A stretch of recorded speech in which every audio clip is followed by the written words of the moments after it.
Lord, brothers and sisters, the dry bone will rise again. The people of God, the Israelites, sinned against God. And when they had sinned against him, he sent them to exile. That is explained in the book of Hosea. Said, "My people die in want of knowledge.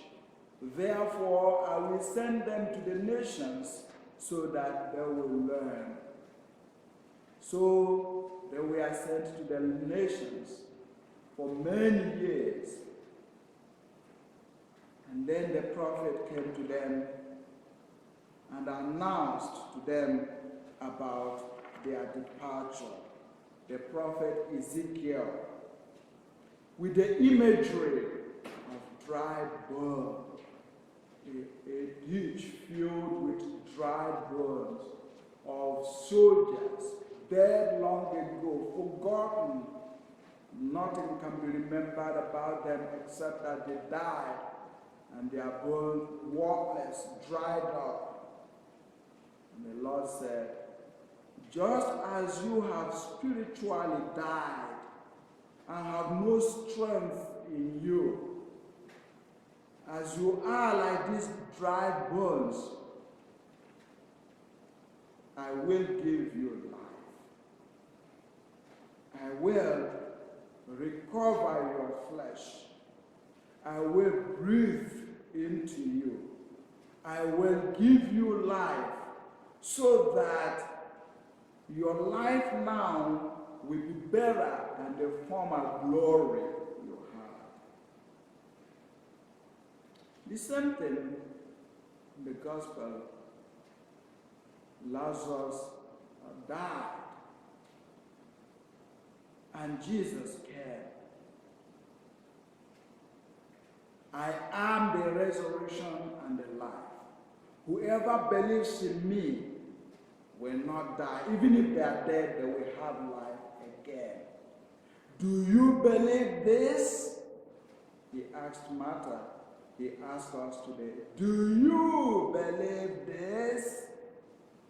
Do you believe that the glory of God is still at work in our world? Do you believe that even if the body had died and decayed, the Maker who made us out of clay can still give flesh to our body and renew our lives? The first one was spiritual death. The people of Israel, even though they seemed to be alive, but they were in exile. They had lost the things very important to them. About the three things that are important to them have been lost: the land, the temple, the king. They don't have any of all this again. They consider themselves dead. That was spiritual death because they were physically alive. Lazarus was physically dead. Now, brothers and sisters, we look at ourselves, we seem to be downcast, afraid, some are sad, so many blame games going back and forth. What the Lord needs from us is true repentance leading to his glory. Do you believe? That's the question. That's the current question. Did I not tell you that if you believe, you will see the glory of God?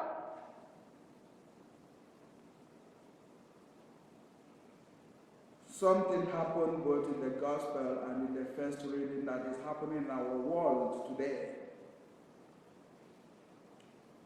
Why did God not prevent the exile? Why did he allow them to go to exile and suffer? He could have send wonderful prophets, thunder and stuff like that to teach them. Why did he allow them to suffer before he brought life and redeemed them from the lands of the Persians and the Amalekites and the land of the Babylonians? Why? The same thing happened in the gospel. When Jesus heard that Lazarus was sick, why did he not go and make sure the poor man does not die? Why did he have to wait and wait about 4 days before going? The distance between Bethany and Jerusalem, as they described in the Bible, is not further than from Pioneer to Hotchkiss, not more than 9 miles. It doesn't need a horse to do that, you can walk it. Given the relationship. Why? He answered it in the gospel. For the glory of God to be revealed. One would still ask us the same question today. If God so loved the world and the church and all that, why did he not prevent this virus? Why did he allow it? And why is he still allowing it? Why people are still dying? For many years, God has been solving all our problems. Have we ever given him glory? We have said, yeah, we did it. But this time, God allowed us to go through certain time of hardship so that we know that there is limit to what human beings can do. There's limit to our power, to our strength, to our science, to our knowledge. There's limit to that. Some have even questioned and said, we have done everything scientific. We have not found God in the test tube. No, that's true. You can't find him in the test tube. You can find him outside of it. So that the glory of God can be manifested in our lives. Sickness is not necessarily a bad thing. Sickness helps our body and hold it so that the spirit can be uplifted. Our prayer today is when our spirit is uplifted, that our bodies may be part of the glorification of God. Brothers and sisters, let us turn around. It's not time for blame game. It's not a time for fighting and bickering and questions. It's actually time to pray. Some prayer worship can also help. Some thanksgiving can help. Somehow seeing the glory of God alive in one another can help. That's why we are at home together, so that the glory of God alive in human being can be visible in us and through us. Today, we are going around making sure everybody has food. Everybody has tissue papers. Everybody has some. We are calling our shorties to help them know that they are loved. We are calling our relatives, our friends, to make sure they know that they are loved. That's the glory of God alive in us.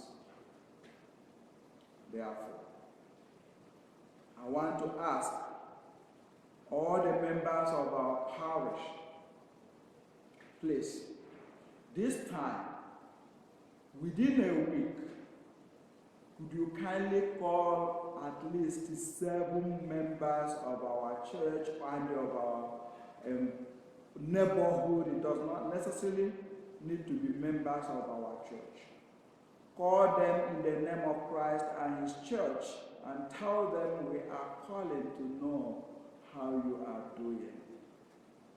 Somebody would ask, what of if they are in need? What do we do? Call the Church of Christ.